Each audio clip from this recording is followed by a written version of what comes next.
বিতর্ক যেমন কঙ্গনার আর এক নাম, তেমনই পান থেকে চুন খসলেই সমাজ মাধ্যমে সরব হন অভিনেত্রী কঙ্গনা রানাওয়াত। সমাজ মাধ্যমে অত্যন্ত সক্রিয় তিনি। কোথায় কি হচ্ছে, কে কি বলছেন, সব দিকেই কড়া নজর তার। কোনো মন্তব্য কিংবা ঘটনা যদি তার অনভিপ্রেত বলে মনে হয়, সেক্ষেত্রে সমালোচনা করতে দুবার ভাবেন না কঙ্গনা। আর এবার সমালোচনার কেন্দ্রে টুইঙ্কেল খান্না। সম্প্রতি একটি সাক্ষাৎকারে পুরুষদের প্লাস্টিক ব্যাগের সঙ্গে তুলনা করেছিলেন টুইঙ্কেল। অক্ষয় ঘরণীর সেই মন্তব্যের প্রতিবাদ জানিয়ে কিছু কথা লিখলেন কঙ্গনা।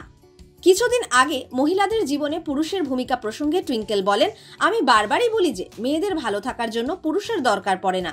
পুরুষ হলো আমাদের জীবনে অনেকটা প্লাস্টিকের ব্যাগের মতো।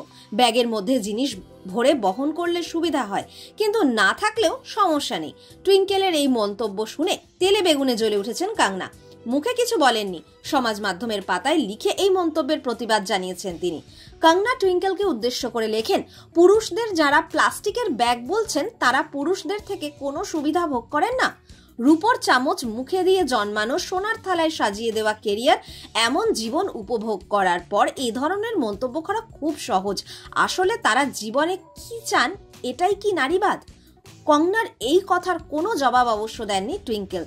তবে দুপক্ষেরই মতামত শুনে অনেকেরই মনে হয়েছে কঙ্গনা একটু বেশিই গভীরে চলে গিয়েছেন বিষয়টি। টুইঙ্কেল একেবারে মজার ছলেই কথাগুলি বলেছিলেন, তবে এক জলঘোলা করার কোনো কারণ নেই বলেই মনে করছেন অনেকে।